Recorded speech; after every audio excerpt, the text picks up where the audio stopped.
Yo, what up YouTube and what up Dyslexia Nation? My name is Nishant. I'm a Dyslexic Science Teacher. I teach here in the Inland Empire in Southern California, and this video is about what I keep in my teacher bag. I got this idea from my buddy at David Lee EdTech. He has a YouTube channel. It's really cool. You should guys check it out. I'll put a link in the description and the doohickey up here. In terms of the structure of this video, I'm just going to show you guys my backpack and some of the things that I keep in there on a daily basis. These are things I use every single day. So hopefully, if these are useful to you guys, you might be able to pick some of these stuff up too. All right, so the first thing I should talk about is the backpack itself. This is a Jansport Backpack.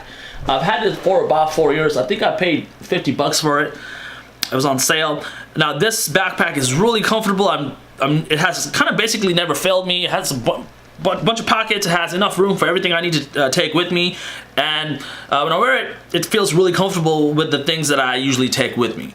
So that's the first tech, is a backpack. The second thing that I always take with me is this thing called a Oura ring. The Oura ring is really cool because it tracks your steps and it also tracks your sleep. So I always wear this at all times. The next piece of equipment that I always take with me is my Fitbit. Even though the Oura ring tracks your sleep, it doesn't really have any gamification built into it. The thing I love about the Fitbit is I can compete with my friends using this piece of equipment, and it's really cool because it keeps me motivated to get more steps when I see my friends are getting a lot of steps. I always wear my Fitbit every single day. So that's the next thing I never leave the house without is a pair of glasses. And I got these glasses from MidCon last year, and they're pretty cheap. They're like you can probably pick this up for like $1, but they're really cool. I love these glasses because it doesn't really matter what I do them. If I drop them, if I scratch them up, it doesn't really matter. They didn't really cost much. And I have 2 pairs, so even if I break this, I'll have another pair to use. All right, so the next thing that I always take with me is my Dingbat journal. I love this thing. I've been using these Dingbat journals for about 2 years now, and they're really cool because of these dots, and when you're writing with them in a pen, and they feel really good. The pen and the paper work really well together. The pencil and the paper really well together. There's like, it has a little weird texture to it. It doesn't feel it's really slippery and smooth. There's a little texture to it, and there's these dots that are pretty cool. You know, so you can make like shapes, and you can, if you wanted to do some writing, you can stay pretty consistent with your font and things like that. So I love this journal. It was like $30.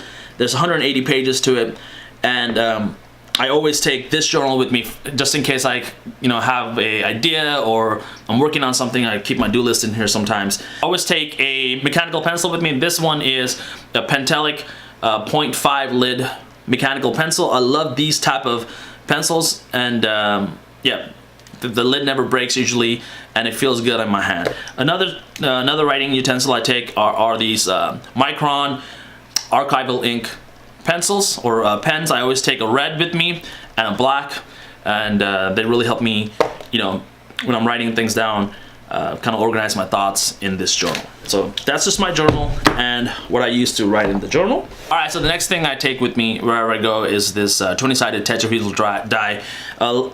People use it to play Dungeons and Dragons and things like that, and I carry it with me because it's like a reminder that you gotta have some fun with life.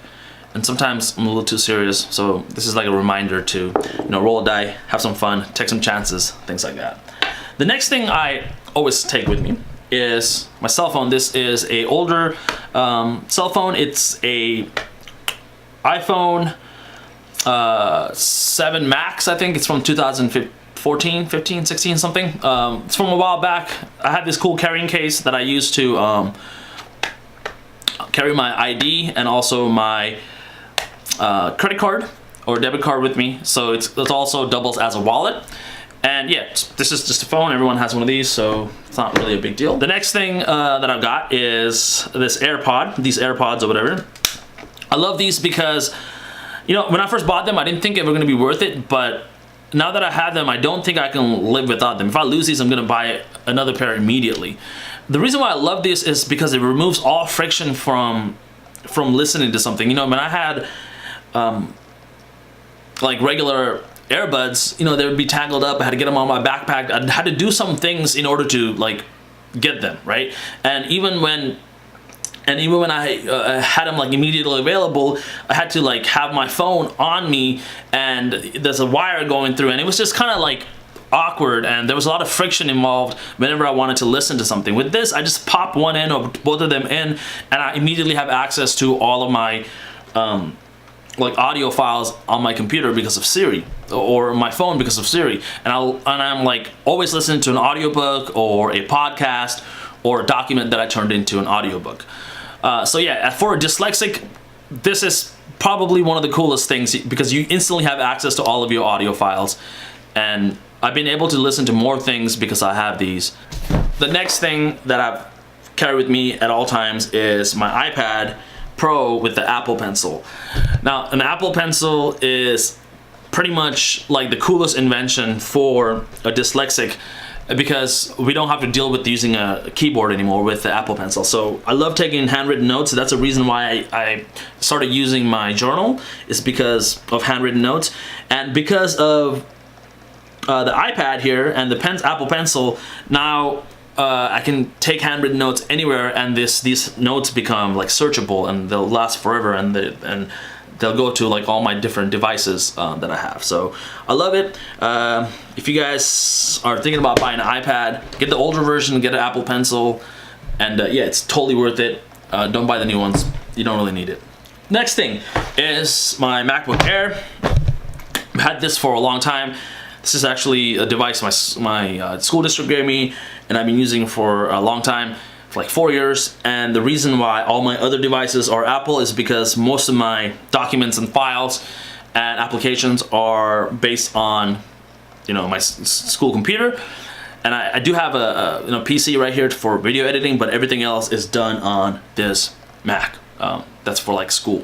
So that's pretty much all the things I take with me in my backpack. I also take a water bottle with me wherever I go.